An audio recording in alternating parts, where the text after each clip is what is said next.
ध्यानाभ्यास के इस पावन सत्र में आपका हृदय से स्वागत है, अभिनंदन है, अभिवादन है। ध्यानाभ्यास के लिए कृपया अपने नेत्रों को बंद कर लीजिए।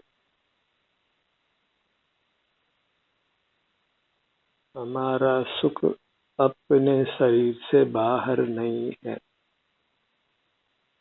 शरीर में ही सुख दुख का अनुभव होता है, क्योंकि सुख स्वभाव शरीर के भीतर ही है। शरीर के बाहर कहीं सुख दुख का अनुभव नहीं होता है।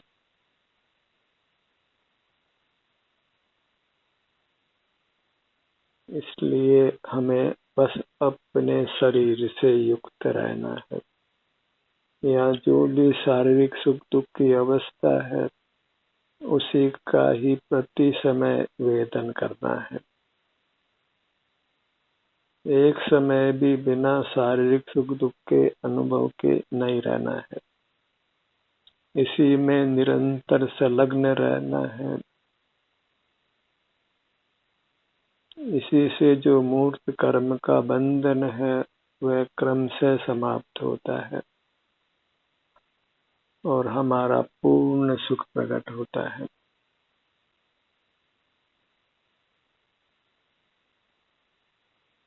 और इसमें समय लगता है 1 घंटे में कि 1 वर्ष में, 1 भव में ये काम पूरा होने वाला नहीं। इसके लिए धैर्य के साथ सतत प्रयत्न करना है।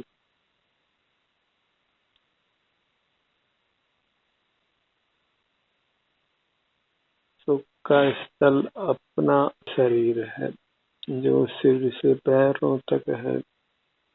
बस इसी के संवेदन रूप रहना है।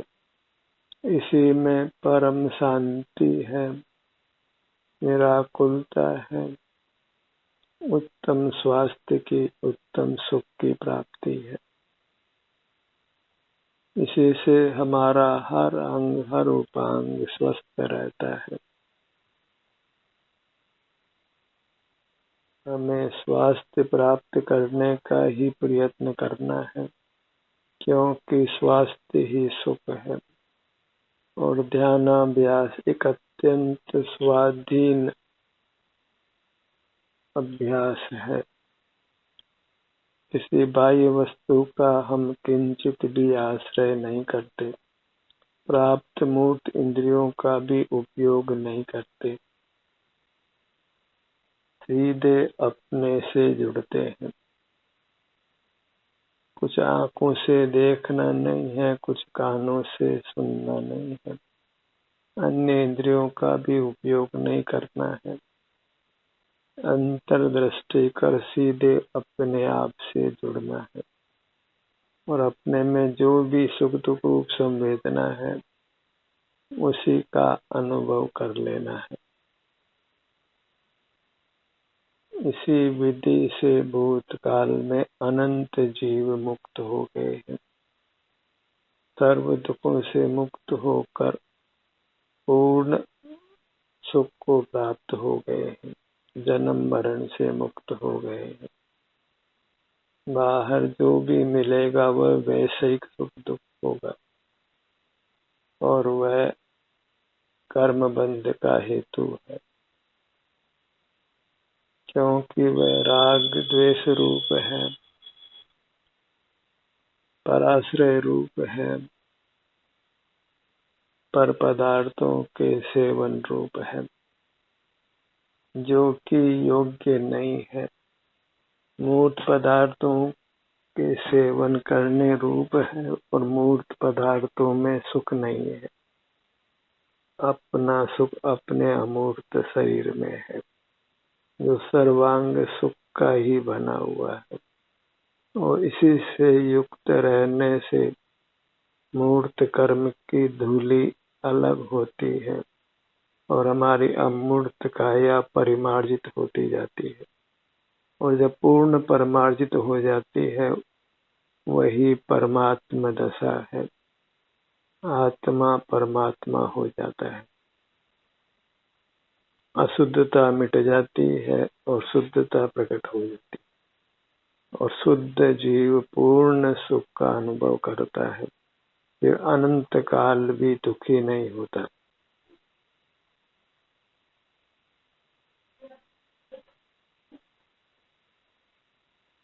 प्राय जीवों को मोक्ष मार्ग का बोध होना ही दुर्लभ होता है, क्योंकि वे बाहर ही सुख को तलाशते रहते हैं, बाहर की दुनिया से ही जुड़े रहते हैं, अपने शरीर से युक्त नहीं होते हैं तो इंद्रिय गोचर मूर्त शरीर से युक्त होते हैं। इस मूर्त शरीर को ही सुंदर बनाने की चेष्टा करते हैं और सुख तो कोई मूर्त शरीर में नहीं है, इसी में मिले हुए अमूर्त शरीर में है। और मूर्त और अमूर्त शरीर दोनों को पृथक करने का उपाय बद्ध मूर्त कर्म से मुक्त होना है। इसलिए यही अपने ध्यान को लाना है, अपने अनुभव रूप रहना है। अपना अनुभव शारीरिक सुख दुख रूप है तो उसी अनुभव रूप रहना है। फिर शरीर में सुख हो या दुख हो, दोनों में कुछ भी अंतर नहीं करना है, क्योंकि उसमें वास्तव में हमारा कोई अधिकार नहीं है।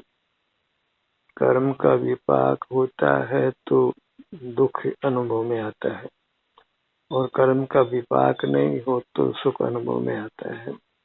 हमारा कर्तव्य बस अपना मुख अपनी ओर रखना है, इतना सा अभ्यास करना है। एक लाइन में है कि अपना मुख अपनी ओर करना है, एक लाइन में ही सारा मोक्ष मार्ग आ जाना है। और अपनी ओर मुख खुले नेत्रों से नहीं होता है, क्योंकि हमारी मूर्त नहीं है, अमूर्त है। सुख स्वरूप होने से सुख दुख के वेदन रूप है, और दुख तो इसलिए है कि कर्म का विपाक है। कर्म का विपाक मिट जाने पर हमारी अमूर्त काया का वेदन एकांत सुख रूप ही होता है।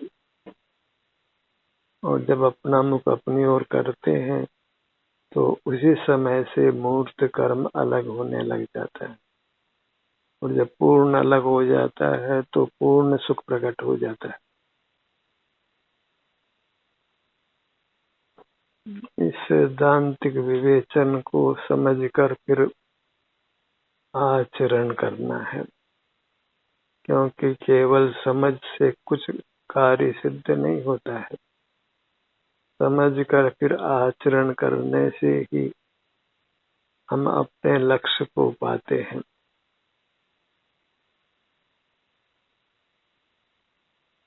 अपने मूर्त को ही बारंबार लक्ष्य में लेने का प्रयत्न कीजिए।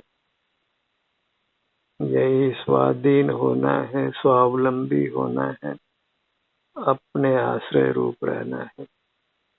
जो हम अपना आश्रय करते हैं त्यों त्यों पर पदार्थों का आश्रय करने की आवश्यकता कम होते होते समाप्त हो जाती है।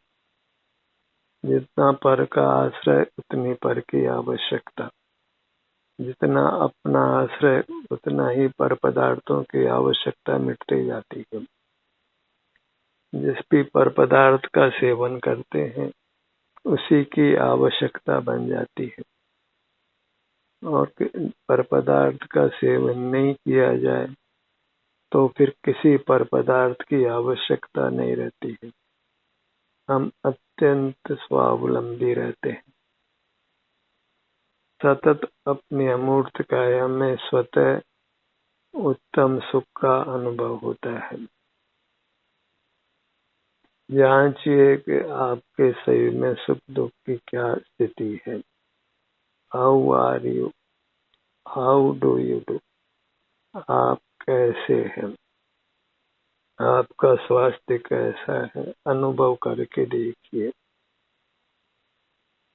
सर्वांग में ही अपने ध्यान को ले जाकर हर अंग में सुख दुख की अवस्था को अनुभव में लीजिए। हर अंग हर उपांग में जो बद्ध मूर्त कर्म है वह इसी प्रकार पृथक होता है। जैसे जैसे पृथक होता है वैसे वैसे अपना सुख अनुभव में आने लगता है। यही नर से नारायण होने की विधि है। संसार को मिटाकर मोक्ष प्रकट करने की विधि है और इसमें किसी बाह्य वस्तु की किंचित भी आवश्यकता नहीं होती। अत्यंत स्वाधीन अनुष्ठान है और स्वाधीन अनुष्ठान से ही स्वाधीनता की प्राप्ति होती है और स्वाधीनता ही सुख रूप होती है। सुख के लिए किंचित भी वास्तव में पर की आवश्यकता नहीं है। केवल अंतर्दृष्टि कर अपने से युक्त रहना होता है और सतत अंतर्मुख रहने का ही प्रयत्न करना है। अपने आनंद सरोवर के ही आनंद का रसपान करते हुए रहना है।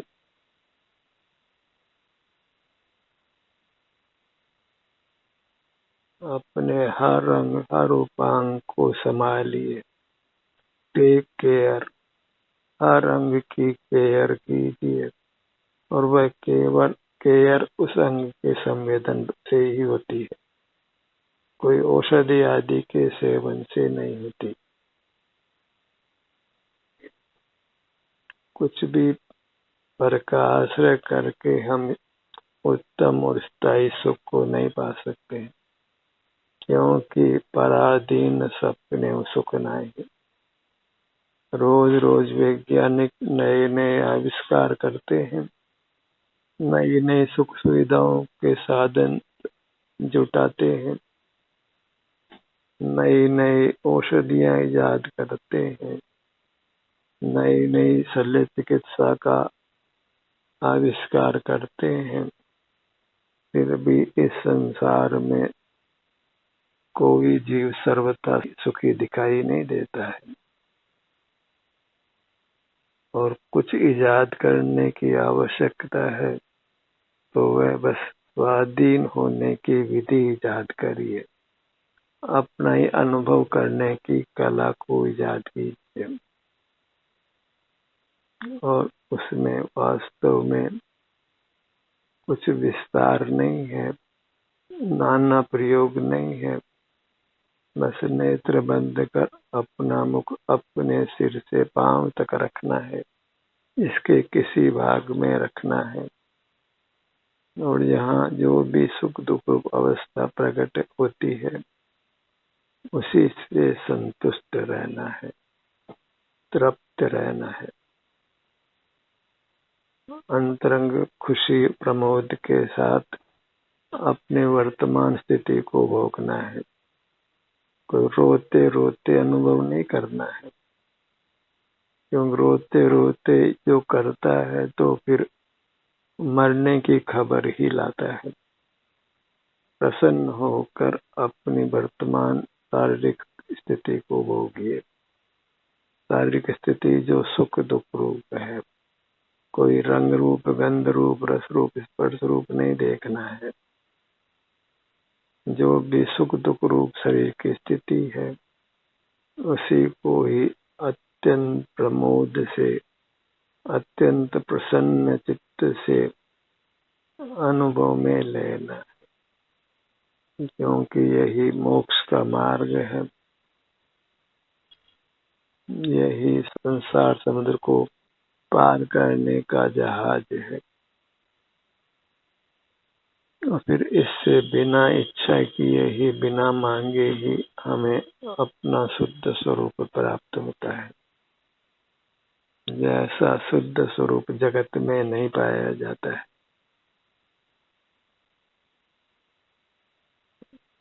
वही मोक्ष का स्वरूप है, जो अत्यंत गुप्त है। कितने जीव परमात्मा हो गए हैं और वे हमारे ज्ञान का विषय नहीं बनते हैं, और अपनी मूर्त को, जो अमूर्त है, सुख स्वरूप है, जब चाहे तब अनुभव में लीजिए। अंतर्दृष्टि करने पर स्वतः ही सिर से पांव तक पुनः स्वरूप लक्ष्यगत होता है, और इस प्रकार स्वतः ही मोक्ष मार्ग हो जाता है।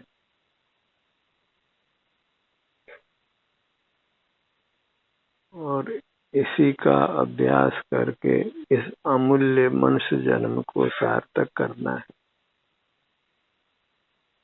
बस इतनी सावधानी रखना है कि पराश्रय कम होता जाए।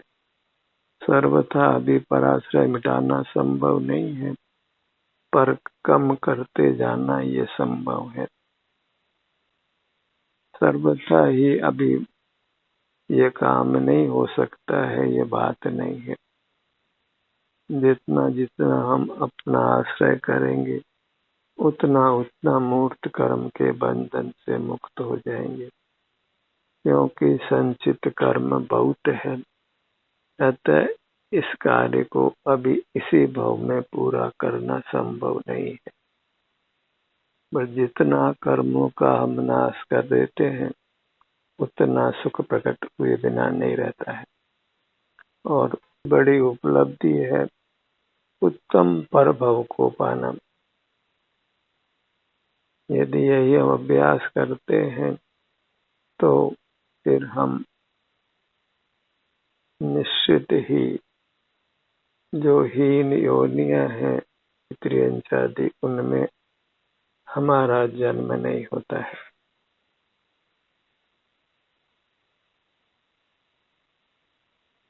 हम सदा ही अनुभव करने के लिए सक्षम गति को पाते हैं। अपने ध्यान को अपने सिर के भाग पर लाइए।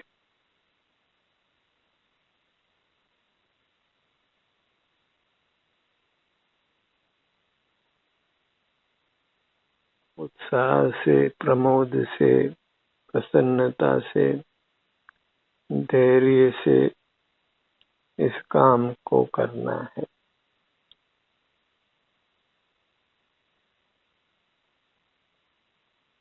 हमारा दायित्व है, कर्तव्य है कि हम अपने अमूर्त काया को परिमार्जित करें, मूर्त कर्म से मुक्त करें, अपने को संसार सागर से पार करें, परमात्म दशा को प्राप्त करें, अशुद्धता को समाप्त करना है। यही अंतरंग सफाई है जिसको हमने करना है। अत्यंत सावधान होकर ये काम कीजिए।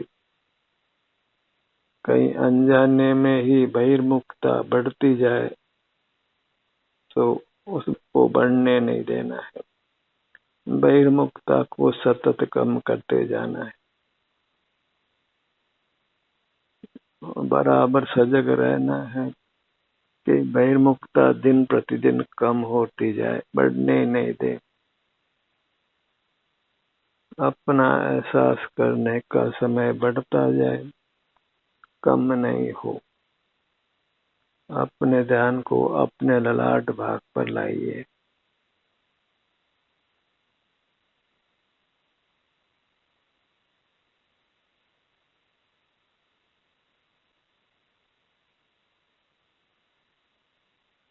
कोई भिन्न साधनों को जुटाने की आवश्यकता नहीं है। कोई भिन्न क्षेत्र में जाने की आवश्यकता नहीं है।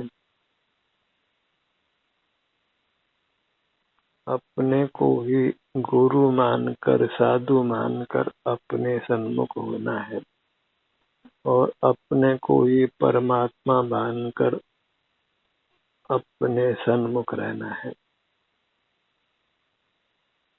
यही अपने को अपना नमस्कार है, अपनी पूजा है, अपनी भक्ति है, अपनी आराधना है, उसी से अपने बद्ध कर्मों से मुक्ति है।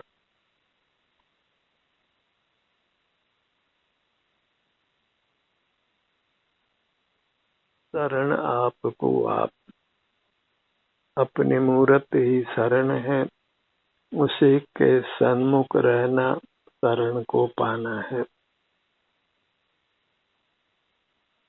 अप्पे शरणम पवज्झामि, अपने शरण को प्राप्त करता हूँ।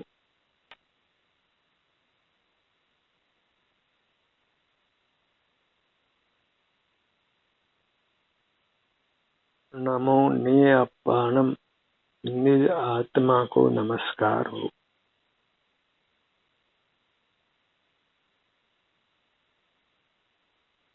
अप्पा मंगलम, अप्पा लोगुत्तमा, अप्पे शरणम पवज्झामि। और अप्पा का अर्थ अपने अमूर्त काया है, जिसका विस्तार अपने सिर से पैरों तक है। उसी को नमन है, वही मंगल है, वही उत्तम है, और उसी की शरण में रहना है।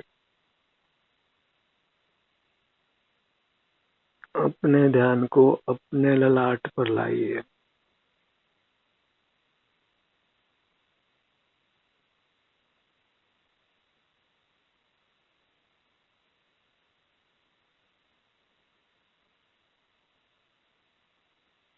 अत्यंत स्वाधीनता है,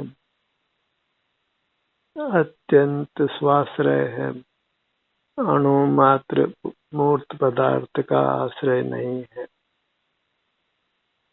न अन्य जीव का आश्रय है। आपको आपका ही आश्रय है, आपकी ही शरण है। अपना ही संवेदन है, अपना ही भोग है। किंचित भी पर का अवलंबन नहीं है, पराधीनता नहीं है, पर निर्भरता नहीं है। अपने पर ही निर्भरता है, आत्मनिर्भरता है। अपने ध्यान को अपने भ्रूमध्य पर लाइए।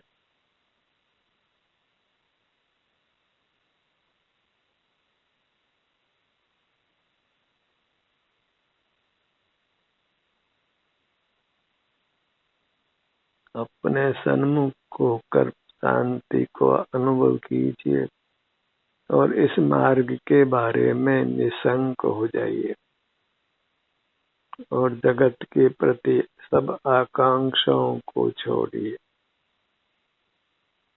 बाह्य जगत से सुख की कांक्षा को छोड़िए।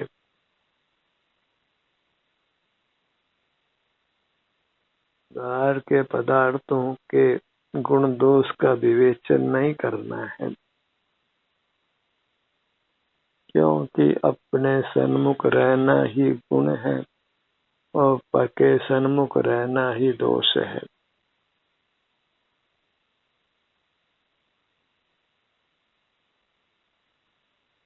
अपने ध्यान को अपने दोनों नेत्रों पर लाइए।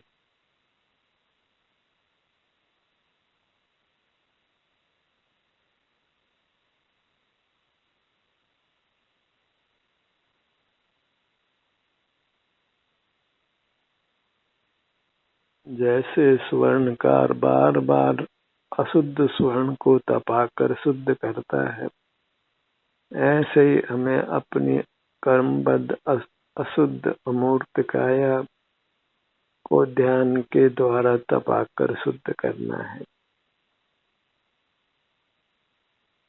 जैसे स्वर्णकार निरंतर इस काम को करता है जब तक कि वह स्वर्ण को पूर्ण रूप से शुद्ध नहीं कर लेता है, ऐसे ही हमको साधक बनना है। अपने स्वरूप के पुनः पुनः तब तक सन्मुख रहने का प्रयत्न करना है जब तक कि संपूर्ण मूर्त कर्म समाप्त नहीं हो जाता है। पृथक नहीं हो जाता है।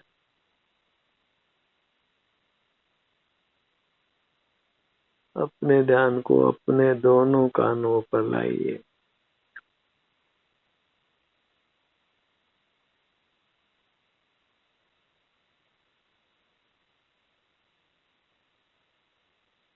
पढ़ने लिखने में आंखें ही कमजोर होती है, मन ही चंचल होता है।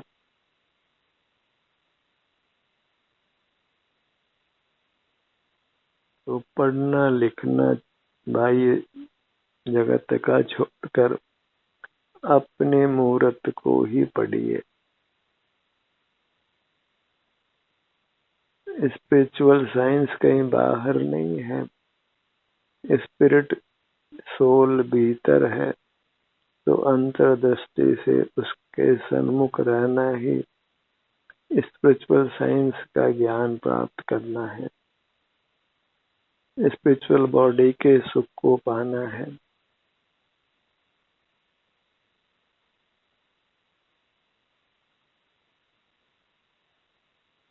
अपने ध्यान को अपनी नासिका पर लाइए।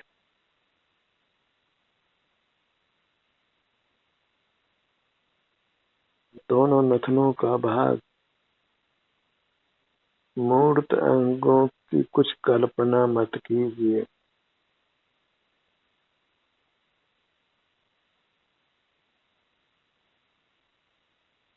केवल अपने अमूर्त काया में ही जो सुख दुख की अवस्था है उसी का अनुभव करते हुए रहना है।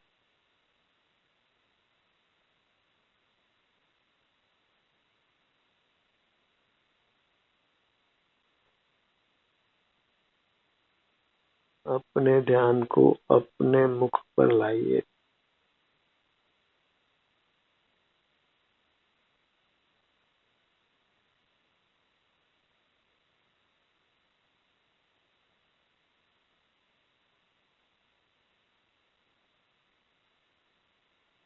हर अंग को कमल संज्ञा है, मुख कमल। यदि हम इस संसार में रहते हुए संसार से भिन्न रहते हैं, जैसे कमल जल में रहकर जल को स्पर्शित नहीं करता है, जितने भी जीव परमात्मा हुए हैं वे इस लोक में रहकर भी लोक को किंचित भी विषय नहीं करते हैं। ऐसे ही हमें इस लोक में ही रहकर लोक के पदार्थों को बिल्कुल विषय नहीं करना है, बिल्कुल भी देखना जानना नहीं है। भले इस स्थिति तक पहुंचने के लिए कुछ समय लगे, पर हमें इस स्थिति तक पहुंचना है जहाँ फिर किंचित भी मूर्त पदार्थों को देखते जानते नहीं, अपने सन्मुख ही रहते हैं।